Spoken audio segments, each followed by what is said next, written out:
The stagecoach rattled into Red Creek under a late summer sun dust curling in the air like faded memories. When the door swung open, the crowd expected a fresh-faced bride in her Sunday best. Instead, a woman stepped down in torn rags, her boots scuffed, her hands trembling, her eyes carrying storms.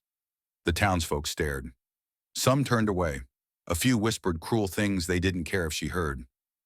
Her name was Clara Boone, though most here didn't know it yet. No one asked where her fine dress was, or why she looked as though she'd walked miles through heartbreak and back. No one, except Jonah Miller, a tall, weathered cowboy with a quiet gaze that saw past the dust and tatters. Without hesitation, without asking a single question, he took her hand and spoke words that silenced the street. "You'll be my wife." The onlookers were stunned. Why would a man marry a stranger in rags? What shame was Clara hiding behind those downcast eyes? The truth was, Clara hadn't come to Red Creek chasing love. She'd come running from something far darker. Jonah didn't know it yet, but her past was riding hard behind her, and it wouldn't be long before it caught up. Because on the frontier, secrets ride faster than any stagecoach. And sometimes the person you marry without knowing their story ends up changing your own. What was Clara running from, and what will Jonah do when he learns the truth? The train screeched into the station like a long sigh of iron. On the crooked platform where dry weeds leaned into the shadows of late afternoon, Clara Boone stepped down in a dress so worn it had been patched with thread that didn't even match. The wind carried the scent of rust and whispers. "Mail order bride," someone muttered near the ticket booth. "Looks like she's seen better days." Another voice snickered. There was no one to greet her, no hand raised, no name called. Only a small wooden trunk at her feet and two creased letters tucked under her sleeve. Across the platform, Jonah Pike, a widowed cattle rancher, stood like a fence post, driven deep in the earth, his hat brim pulled low. He'd come to pick up a coil of rope, not a bride. But his eyes lingered on the woman sitting straight-backed on her trunk, not crying, not pleading, just still. Jonah stepped forward, holding out his canteen. "I don't need charity," Clara said quietly. "It's not charity," Jonah replied. "Water's just water." Her voice trembled only slightly. "Do you know a man named Samuel Whitlow? He sent me the ticket, said he'd meet me here." Jonah looked down the dirt road where the last open doors were already closing. If he wanted to be here, ma'am, he'd already be here. The late sun slid across the rails like the edge of a blade. Clara adjusted the frayed collar of her dress, her shoulders unbowed. Jonah noticed the way she carried herself, like someone who'd borne weight all her life and refused to stoop under it. Evening was falling fast on this wind-scoured town, and only one reckless offer could save both Clara's dignity and Jonah's silent heart. The platform emptied until it was just the two of them, Clara Boone sitting upright on her trunk, and Jonah Pike leaning against a weathered post, arms folded like a man weighing the cost of a fence line. "You've got somewhere to stay," Jonah finally asked. Clara hesitated. The letter said, "I'd have a home here." And the man who promised it, Jonah's voice was steady, but his jaw tightened. "He's not coming." Jonah's gaze moved past her down the dusty road, where a saloon door swung lazily in the heat. A woman alone in this town was an invitation for trouble, and the trouble here didn't knock first. He stepped closer, his boots scuffing the boards. "You can't sleep at the depot, ma'am. Not safe. Folks talk, and talk turns ugly." Clara's chin lifted. "Then I'll manage." Something in that answer, a refusal to crumble, struck Jonah harder than he expected. He removed his hat, running a hand through hair that the sun had bleached at the edges. "I've got a house, big enough for more than just me. No promises, no expectations. Just a roof and a lock on the door." Clara searched his face, looking for the trap in his words. Why? Because no one should be left waiting on a platform till the dark comes. She almost smiled, but the sound of her name called softly from the wind made her freeze. No one was there. Only the echo of a past that had followed her west. Jonah thought offering shelter would be the end of it, but by nightfall he'd be making a vow neither of them saw coming. The ride to Jonah Pike's ranch was quiet except for the leather creak of his saddle and the soft clop of hooves on the dirt road. Clara Boone sat behind him in the wagon, her hands folded tightly in her lap, clutching a carpet bag that looked like it had weathered too many storms. Jonah had offered her the bench seat, but she'd refused, preferring the small distance, preferring to study him when he wasn't looking. The land spread out wide and open, painted gold by the lowering sun. It was the kind of view that might have made her feel free if she weren't so aware of the way her life kept turning into places she hadn't chosen. She had come west for a promise that crumbled before it began. Now she was heading toward another man's home, not as a wife or even a hired hand, but as something she didn't have a name for yet. When the ranch house came into view, Clara was startled. It was bigger than she'd imagined. Not grand like a banker's home, but solid. Wide porch, two chimneys, barn off to the left. It was the kind of place built for a family. She wondered if there had been one once. Jonah stopped the wagon, hopped down, and extended a hand. Clara hesitated before taking it. His grip was steady, but his eyes didn't search hers like most men's would. It was as if he was trying to show her he could hold on without holding too tight. Inside, the air smelled faintly of cedar and something else, maybe bread that had been baked earlier that morning. The furniture was simple but cared for. A single rocking chair sat near the hearth, a quilt folded neatly over the back. "You can take the front bedroom," Jonah said, setting her trunk just inside the door. "Locks from the inside. You'll find water in the basin, and supper will be ready in a while." Clara wanted to say thank you, but the words felt too small for the weight of what he was offering. Instead, she nodded and stepped into the room. It was clean. The bed was made with a patchwork quilt, and a window looked out toward the west pasture. When she came to the table later, Jonah was ladling stew into two bowls. He didn't talk much while they ate. She found herself grateful for that. There was a kind of comfort in silence that didn't demand she fill it. Halfway through the meal, Jonah set down his spoon. "There's something you ought to know." Clara looked up wary. "I was married once, long time ago. She passed, and I've been keeping to myself since." He took a breath, eyes fixed on the table. "I don't take in strangers, Mrs. Boone. But when I saw you at that station," he stopped, shook his head. "I couldn't let it happen." Clara's heart tightened. "Let what happen?" He met her gaze. "Let another good person get ground down by this place before they've had a chance to start." She swallowed hard. "You don't know I'm a good person. I know enough." The fire popped in the hearth. Outside, the wind carried the faint sound of coyotes. Something shifted inside her, then a flicker of trust, thin but real. After supper, Jonah stepped outside to tend the horses. Clara wandered to the porch, the boards cool under her feet. The sun had dropped low, bleeding red across the horizon. That's when she heard it again. Her name whispered like a warning, Clara. She spun around, but the yard was empty. Only the tall grass moving in the breeze. Still, her pulse quickened. She knew voices didn't carry like that without someone near. Jonah returned, noticing her tension. Something wrong. No, she lied. Just taking in the view. He didn't press, but there was a question in his eyes. As the sky deepened into twilight, Jonah leaned against the porch railing. "If it makes things easier, we could put it in writing. Not just you staying here, but me making sure you're safe. Folks in town might assume things if they see you here." A paper would quiet talk. Clara stared at him, the weight of his meaning settling in. "You mean marriage?" "I mean keeping you from being anyone's target." Her chest tightened. She had not planned for this. She had promised herself she'd never bind her life to another man without love.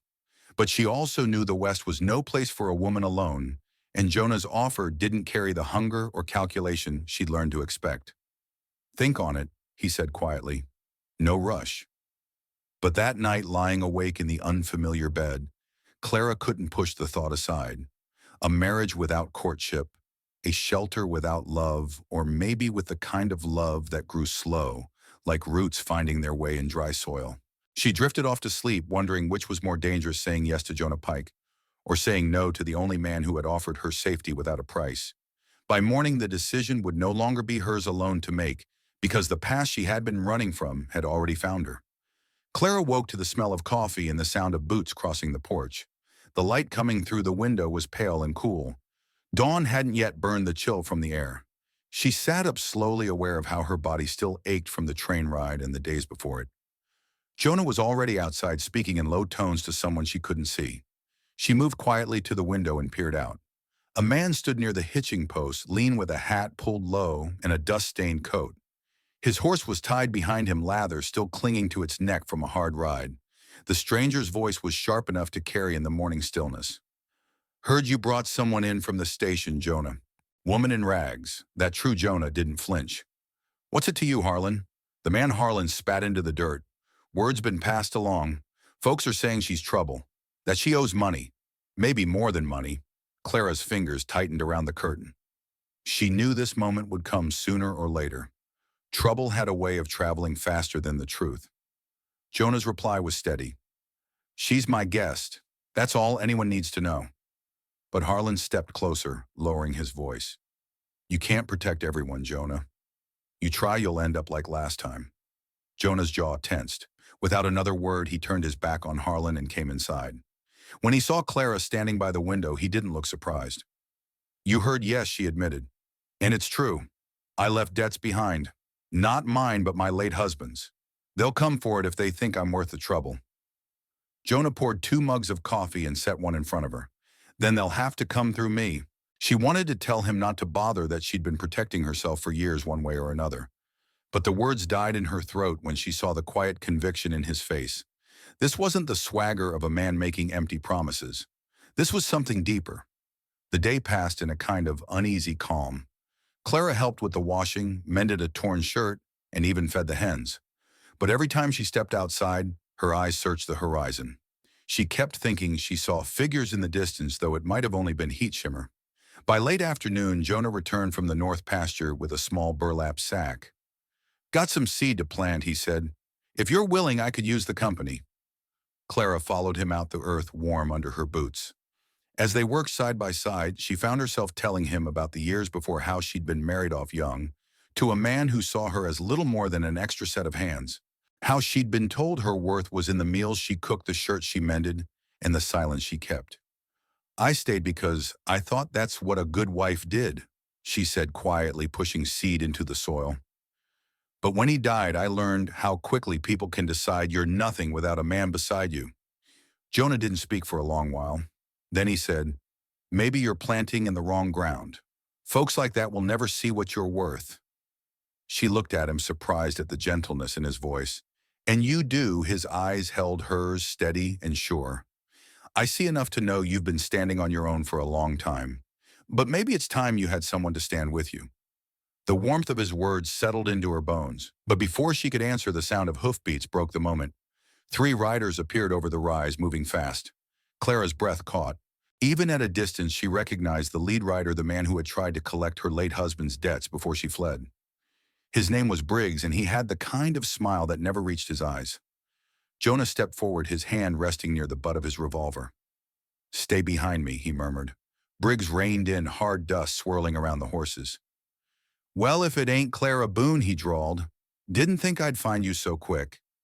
And look at you, settled in already. Almost like you belong here." Clara's heart pounded. "I told you before, I don't have what you're after." Briggs grinned. "See, that's the thing. I'm not here for money anymore. I'm here for you." Jonah's voice was like steel. "You've got no claim." Briggs's grin widened.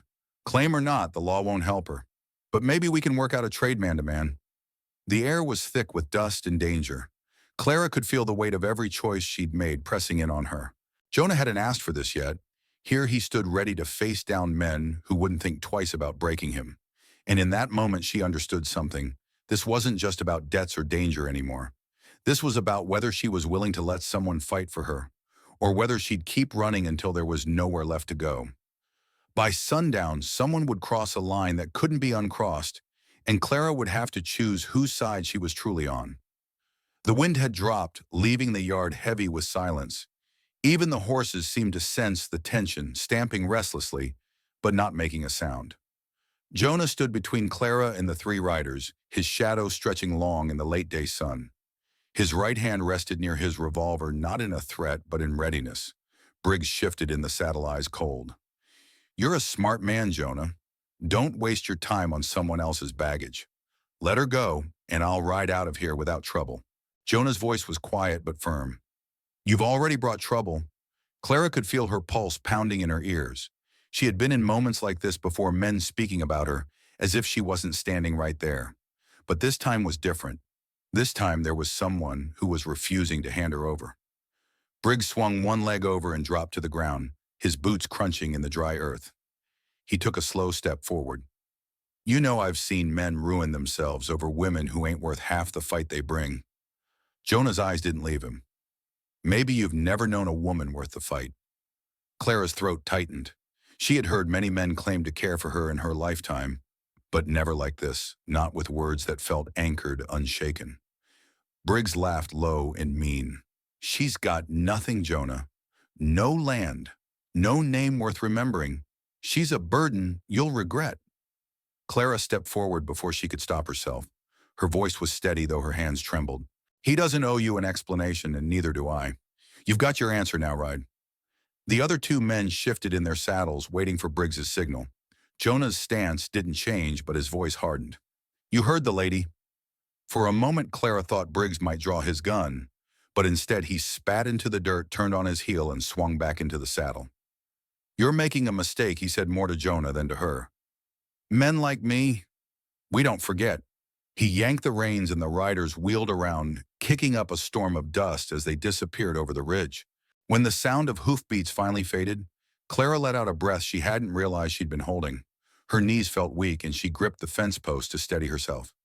Jonah turned to her eyes, searching. You all right, I will be, she said. But even as she spoke, the weight of what had just happened sank in.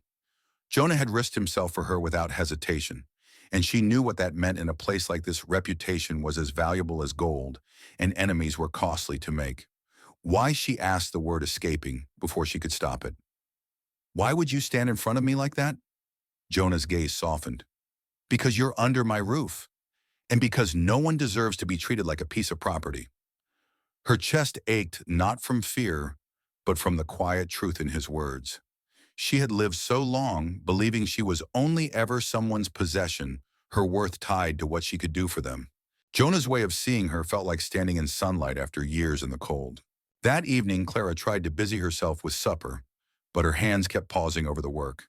She could hear Jonah outside tending the animals, his voice low as he spoke to the horses. When he finally came in, the light from the oil lamp caught the weariness on his face. Yet he smiled at her as if the day hadn't taken anything from him.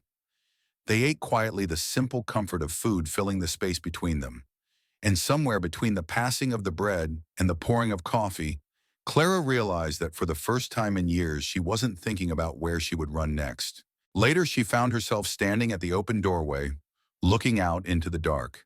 The stars stretched endlessly, their light soft over the hills.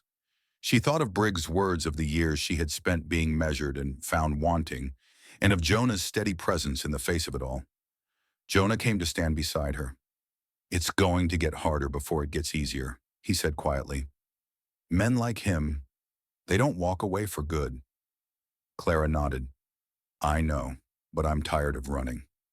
He looked at her, and in his eyes she saw not pity, but something that steadied her. Then you won't have to. And in that simple exchange, something shifted, subtle but undeniable. By morning, Clara would face a choice: keep holding herself apart for safety's sake, or take the first step toward belonging somewhere, into someone for good. The sun rose pale and hazy, casting a muted glow over the valley. Clara woke before Jonah, drawn from sleep by a restless hum inside her chest. She sat at the small table in the kitchen, fingers curled around a chipped mug of coffee, staring out at the barn, where Jonah's horses stood silhouetted in the morning mist. Her peace didn't last. The sound of hoofbeats drifted in from the ridge, slow, deliberate, and wrong. These weren't the easy, work-worn steps of a rancher heading to town. They were the measured approach of men who wanted to be heard before they were seen. Jonah appeared in the doorway, shirt half-buttoned, eyes already sharp. Stay inside, he said. 3 riders crested the hill.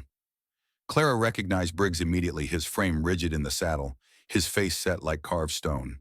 The other 2 were different this time. Bigger men, heavier in the shoulders, their eyes scanning the place like they were already dividing it into spoils. Jonah stepped down from the porch, his boots crunching in the dry dirt. You're back sooner than I figured, he said evenly. Briggs smirked. Told you I don't forget. You've got something of mine. She's not yours, Jonah said. His voice wasn't loud, but it carried in the stillness, like the first crack of thunder. Clara gripped the edge of the table inside every muscle taut. Part of her wanted to run out the back into the hills anywhere they couldn't follow. That was the habit life had carved into her: survive first, breathe later. But she didn't move. Instead, she stepped to the doorway. "If you came here for me," she said, her voice cutting across the yard, "you're wasting your time." Briggs's gaze snapped to her. "You think this man will keep you safe? He's just a rancher. I've got friends in every saloon from here to Santa Fe." Jonah took a slow step forward, placing himself between them. "You're on my land, Briggs. I'll give you the chance to turn your horse around and ride out." The tension wound tighter like a rope pulled to breaking. Clara's hands curled into fists at her sides. And then, without warning, one of Briggs' men nudged his horse forward, spitting into the dust. "Maybe we take the whole place, then see how long she stands by you." That did it. Clara stepped down off the porch, her boots sinking into the soft dirt. Her voice was clear, almost calm. "I've spent my life letting men decide what I'm worth. That ends today." For a moment, even Briggs was silent. Jonah looked at her, his jaw tightening, not in anger, but in something like pride. "You want to take me," Clara continued. "You'll have to walk past him and past me, knowing you'll never break either of us."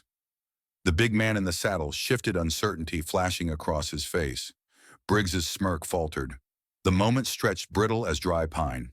Finally, Briggs leaned back in his saddle. "You're not worth the trouble," he muttered, though his eyes told another story. He jerked the reins and the three of them turned riding off in a cloud of dust. When the yard was quiet again, Clara's knees felt weak, but she stood straight. Jonah stepped to her side, his voice low. "You didn't have to do that." "Yes," she said, meeting his gaze. "I did." They stood there a long moment, the wind tugging at Clara's hair, the silence settling like a warm blanket instead of a cold shroud. Inside, the coffee had gone cold, but something else had warmed, a flicker of belonging, small but steady burning in the space between them. That night, Jonah lit the fire earlier than usual. The two of them sat close, the glow casting soft shadows across the room. He didn't say much, and neither did she. But when he reached over and covered her hand with his, Clara didn't pull away. She realized then that the fear which had followed her for years was still there, but it no longer owned her. She had faced it in the open daylight and chosen to stay. By dawn, a decision would rise: would the sun remain a guest under Jonah's roof, or accept the unspoken invitation to make it her home? Spring came early that year. Snowmelt rushed down from the mountains, feeding the creek until it sang against the stones. The air held that first warm breath after months of cold, and with it came a strange, tentative peace. Clara woke to the sound of laughter, light unguarded.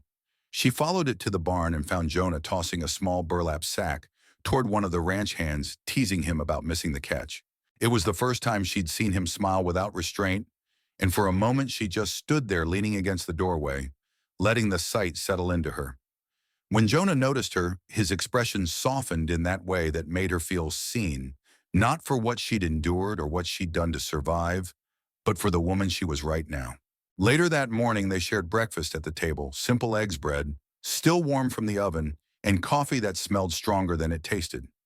Conversation flowed easily without the careful pauses they used to leave between sentences. Jonah leaned back in his chair. "I've been thinking," he began, "about fixing up the old north pasture. It'd be good for running more cattle." Clara smiled. "That sounds like a big job."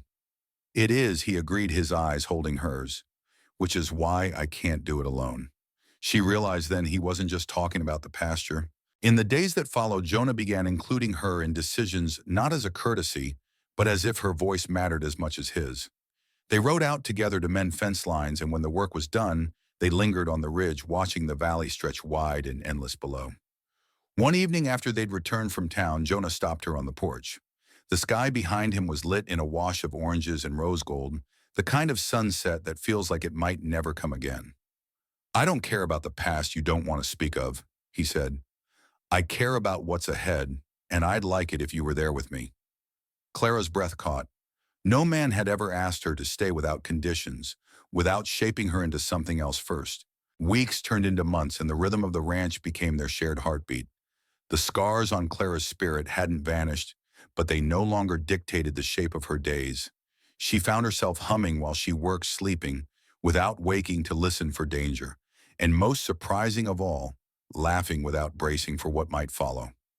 One quiet afternoon, she walked past the mirror in their room and caught her reflection. The woman looking back was older, yes, but her eyes were brighter. She carried herself differently, as if the weight on her shoulders had lightened without her noticing. That evening, as they sat by the fire, Jonah handed her a small carved wooden box. Inside lay a simple silver ring. "I don't need an answer tonight," he said softly. "I just want you to know this isn't about saving you.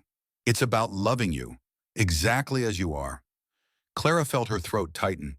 For years, she had measured herself by the way others had treated her, discarded, traded, diminished. But here in the quiet of this room, she understood something she'd never dared believe: she was enough. She closed the box and set it gently on the table. Then she reached for Jonah's hand. "Let's see what tomorrow brings," she said.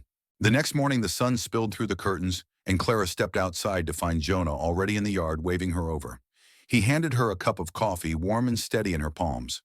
They stood there side by side, watching the day begin, not as rescuer and rescued, not as strangers bound by circumstance, but as two people who had chosen each other. And for the first time in her life, Clara didn't feel like she was waiting for her place in the world. She was already standing in it. She had arrived in rags, burdened by a past that threatened to silence her. She stayed because someone finally heard her, without her having to explain a thing. But what happens when the woman who was once lost finds not only her home, but her voice? In the quiet after the storm, Clara stood on the porch of the Miller Ranch, watching the sun sink behind the hills. She no longer wore rags, but more importantly, she no longer wore fear. Jonah's hand rested in hers, solid, warm, and certain. What had begun as a desperate act between strangers had grown into something steady, rooted like the cottonwoods along the creek. Clara had learned that love doesn't always arrive with fanfare. It can slip in quietly, choosing you for who you are not, for what you've lost or how you appear. And Jonah, he found that sometimes the bravest thing a man can do is open his door to a soul in need, without needing to know all the answers first. Friend, maybe you've carried your own rags through life, hurts, losses, moments you thought defined you forever. But just as Clara discovered, there's still room for love, kindness, and second chances. Out here in the West, or wherever you are, hearts can heal no matter how long they've been hurting. If this story touched you, I invite you to subscribe to None, Wild West Saga, for more tales of redemption, late-blooming love, and the quiet courage of everyday folks. Share it with someone who needs a little hope today. And tell me in the comments, would you like to see more of Clara and Jonah's journey, or hear another story of love finding its way home?